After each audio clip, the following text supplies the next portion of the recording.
Assalamualaikum warahmatullahi wabarakatuh. Perkenalkan, saya Cynthia Puspitasari dari Prodi PGMI kelas 1A. Di sini saya akan sedikit menjelaskan mengenai salah satu metodologi memahami Islam yang pertama, yakni tasawuf. Baik, yang pertama yang akan kita bahas adalah pengertian tasawuf. Tasawuf sendiri memiliki dua makna dari etimologi dan istilah. Yang pertama akan kita bahas dari segi etimologi. Pengertian tasawuf secara etimologi didapati beberapa definisi tasawuf. Yang pertama berasal dari kata ahlus sufah yang berarti sekelompok orang yang di masa Rasulullah berdiam di serambi-serambi masjid dan mereka mengabdikan dirinya untuk mengabdi kepada Allah Subhanahu wa taala. Mereka mempunyai sifat teguh dalam pendirian, takwa, wara', zuhud, dan tekun beribadah. Yang kedua berasal dari kata sufa'a. Ini berbentuk fi'il mabni majhul sehingga menjadi isim mu'allaq dengan huruf ya yang berarti sebagai orang-orang yang bersih. Berasal dari kata sofa yang dinisbahkan kepada orang yang ketika sholat berada di saf yang paling depan. Ada yang mengatakan ini dinisbahkan kepada orang-orang Bani Sufah. Ada juga yang mengatakan kata tasawuf berasal dari bahasa Greek sufi. Istilah ini disamakan makna dengan hikmah yang berarti kebijaksanaan. Kemudian yaitu tasawuf menurut istilah yang dikemukakan oleh beberapa sufi atau ahli tasawuf. Tasawuf menurut istilah cukup banyak dijumpai dari berbagai literatur dan bahkan hampir setiap tokoh sufi memiliki pengertian yang berbeda dengan tokoh lainnya. Secara lebih rinci, Al-Qushairi menyebutkan beberapa definisi dari para sufi besar. Yang pertama, Muhammad Al-Jurairi. Tasawuf berarti memasuki setiap akhlak yang mulia dan keluar dari setiap akhlak yang tercela. Yang kedua dari Al-Junaid Al-Baghdadi, memberikan beberapa definisi yang bervariasi. Tasawuf berarti Allah mematikan dirimu dari dirimu dan menghidupkan dirimu bersama dengannya. Di sisi lain, beliau mengatakan tasawuf adalah engkau berada semata-mata bersama Allah Subhanahu wa taala tanpa keterikatan dengan apapun. Beliau juga mengatakan, tasawuf adalah perang tanpa kompromi. Tasawuf adalah anggota dari satu keluarga yang tidak bisa dimasuki oleh orang-orang selain mereka. Tasawuf adalah zikir bersama, ekstase yang disertai sama, dan tindakan yang didasari sunnah Nabi. Kaum sufi seperti bumi yang diinjak oleh orang saleh maupun pendosa, juga seperti mendung yang memayungi segala yang ada, seperti air hujan mengairi segala sesuatu. Jika engkau melihat sufi menaruh kepedulian kepada penampilan lahiriahnya, maka ketahuilah bahwa wujud batinnya rusak. Al-Husain bin Mansur Al-Hallaj, sufi adalah kesendirianku dengan zat, tak seorang pun menerimanya dan juga tidak menerima siapapun.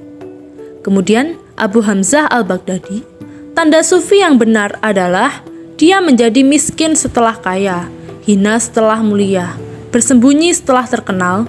Sedang tanda sufi yang palsu adalah ia menjadi kaya setelah miskin, menjadi objek penghormatan tertinggi setelah mengalami kehinaan, menjadi masyhur setelah tersembunyi. Kemudian, menurut Amr bin Utsman Al-Makki, tasawuf adalah si hamba berbuat sesuai dengan apa yang paling baik saat itu. Sekian dari pengertian tasawuf. Mari kita lanjut pembahasan aliran-aliran tasawuf dan bentuk ajarannya. Aliran ilmu tasawuf dan bentuk ajarannya. Terdapat macam-macam ilmu tasawuf, di antaranya adalah yang pertama, tasawuf akhlaki atau sunni. Tasawuf akhlaki merupakan suatu tasawuf yang berkonsentrasi kepada teori-teori perilaku akhlak serta teori budi pekerti. Dengan berbagai metode tertentu yang telah dirumuskan sebelumnya, tasawuf seperti ini kemudian berupaya untuk menghindari akhlak mazmumah atau perilaku buruk dan mewujudkan akhlak mahmudah atau perilaku baik. Dalam pandangan para sufi yang berpendapat bahwa untuk merehabilitasi sikap mental yang tak baik diperlukan, tetapi yang tidak hanya dari aspek lahiriah saja. Karena dalam tasawuf akhlaki memiliki sistem pembinaan akhlak yang disusun sebagai berikut. Yang pertama, tahalli sebagai suatu langkah pertama yang harus dilakukan oleh seorang sufi. 2. Tahalli merupakan suatu usaha mengosongkan diri dari suatu perilaku tercela. Tahalli merupakan suatu upaya untuk mengisi dan menghiasi diri dengan jalan membiasakan diri dengan sikap, perilaku, serta akhlak terpuji. Tahapan tahalli kemudian dilanjutkan kaum sufi setelah mengosongkan jiwa dari akhlak-akhlak tercela. Tajalli merupakan suatu pemantapan dan pendalaman materi yang telah dilalui fase tahalli. Maka rangkaian pendidikan akhlak selanjutnya ialah fase tajalli. Kata tajalli sendiri bermakna terbukanya hijab sehingga tampak jelas nur ilahi. Hal ini sejalan dengan firman Allah SWT yang artinya, tatkala Tuhan menampakkan diri kepada gunung itu, dijadikannya gunung itu hancur luluh dan Musa pun jatuh pingsan. Quran Surah Al-A'raf ayat 143. Kemudian tasawuf falsafi. Tasawuf falsafi merupakan suatu tasawuf yang didasarkan kepada gabungan teori-teori tasawuf serta berbagai filsafat atau yang bermakna metafis atau mistik. Tasawuf ini juga kemudian dikembangkan oleh ahli-ahli sufi sekaligus filsuf. Kemudian tasawuf Syi'i. Tasawuf Syi'i kemudian beranggapan bahwa manusia dapat meninggal dengan Tuhannya karena ia memiliki kesamaan esensi dengan Tuhannya. Menurut Ibnu Khaldun yang dikutip oleh Taftazani kemudian melihat kedekatan serta kesamaan antara tasawuf falsafi dan tasawuf Syi'i terkait pandangan hulul atau ketuhanan iman-iman mereka. Bahasan kita selanjutnya yakni mengetahui tokoh-tokoh sufi atau tasawuf. Tokoh-tokoh sufi atau tasawuf yang pertama adalah Al-Qushairi. Al-Qushairi adalah salah satu tokoh sufi utama dari abad ke-5 Hijriah. Nama lengkap Al-Qushairi adalah Abdul Karim bin Hawazin, lahir tahun 376 Hijriah di Istiwa, kawasan Nisapur, salah satu pusat ilmu pengetahuan pada masanya. Al-Qushairi wafat tahun 465 Hijriah, meninggalkan ajaran-ajaran tasawuf dan mengembalikan tasawuf ke landasan Ahlus Sunnah yang dirangkumnya dalam sebuah kitab Ar-Risalah Al-Qushairiyah. Dalam karyanya itu, ia menulis urutan mengenai makomat-makomat dalam tasawuf yang sampai sekarang menjadi standar perjalanan rohani seorang sufi yang menjalani perjalanan tasawuf. Yang kedua yaitu Al-Ghazali. Nama lengkapnya adalah Abu Hamid Muhammad bin Taus At-Tusi Asy-Syafi'i Al-Ghazali. Ia dipanggil Al-Ghazali karena ia lahir di Ghazalah, suatu kota di Khurasan, Iran. Tahun 450 Hijriah atau 1058 Masehi, ayahnya seorang pemintal kain wol miskin yang taat. Pada saat ayahnya menjelang wafat, Al-Ghazali dan adiknya yang bernama Ahmad dititipkan kepada seorang sufi. Al-Ghazali banyak meninggalkan karya tulis. Menurut Sulaiman Dunya, karangan Al-Ghazali mencapai 300 buah. Ia mulai mengarang pada usia 25 tahun, sewaktu masih di Naisabur, dan ia mempergunakan waktu 30 tahun untuk mengarang, yang meliputi beberapa bidang ilmu pengetahuan, antara lain filsafat, ilmu kalam, fikih, usul fikih, tafsir, tasawuf, dan akhlak. Yang ketiga ada Al-Harawi. Lama lengkapnya adalah Abu Ismail Abdullah bin Muhammad al-Ansari. Beliau lahir tahun 396 Hijriah di Hart, kawasan Khurasan. Seperti dikatakan Louis Massignon, dia adalah seorang faqih dari mazhab Hambali dan karya-karyanya di bidang tasawuf dipandang amat bermutu.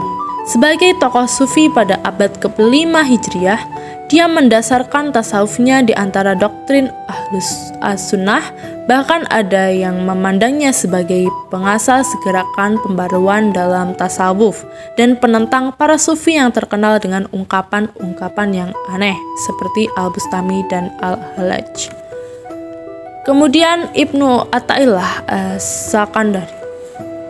Nama lengkap Ahmad Ibnu Muhammad Ibnu Athaillah As-Sakandari. Wafat 1350 Masehi. Dikenal seorang sufi sekaligus muhadis yang menjadi faqih dalam mazhab Maliki serta tokoh ketiga dalam tarekat Asy-Syadzili. Penguasaannya akan hadis dan fikih membuat ajaran-ajaran tasawufnya memiliki landasan nas dan akar syariat yang kuat. Karya-karyanya amat menyentuh dan diminati semua kalangan. Di antaranya Al-Hikam. Kitab ini ditunjukkan untuk meningkatkan kesadaran spiritual di kalangan murid-murid tasawuf. Kitab lainnya Miftah Falah wa Wisbah al-Arwah, kunci kemenangan dan cahaya spiritual. Isinya mengenai zikir.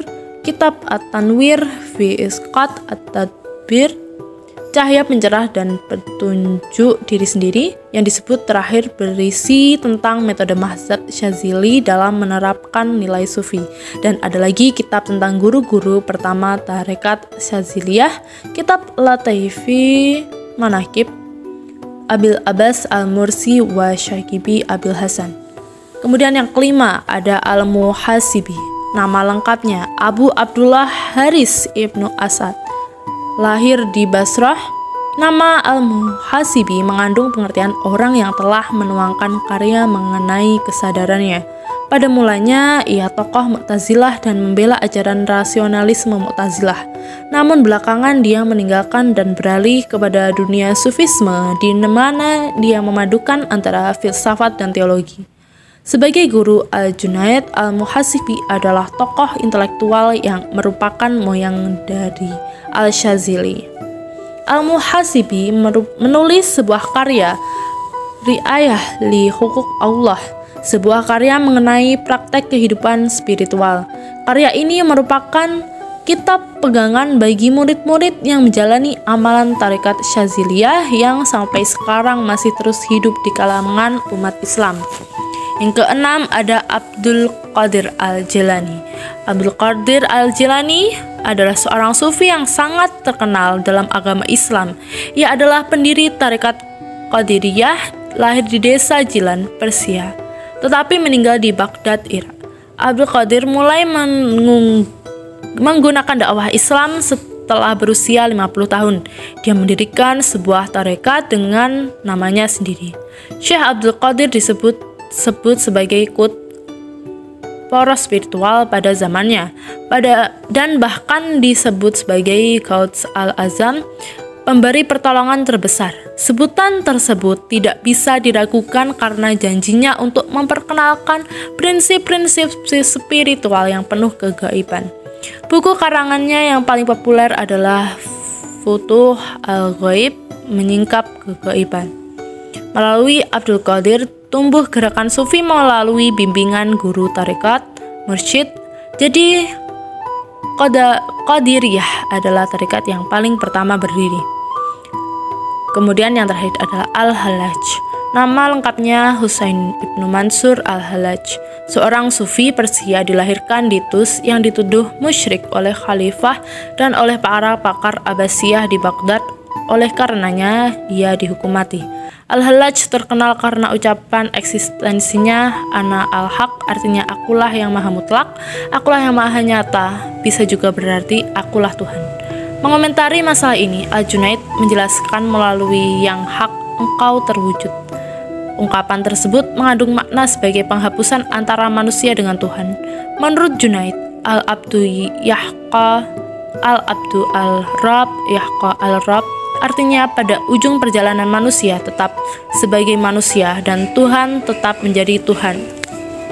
Baik, itu tadi adalah sedikit pembahasan tentang pengertian tasawuf, bentuk ajaran dan alirannya, serta tokoh-tokoh sufi atau tasawuf. Saya rasa cukup sekian pembahasan mengenai tasawuf kali ini. Atas segala kekurangan dalam video ini, saya haturkan mohon maaf yang sebesar-besarnya dan terima kasih yang telah menonton video dari awal hingga akhir. Akhirul kalam, wassalamualaikum warahmatullahi wabarakatuh.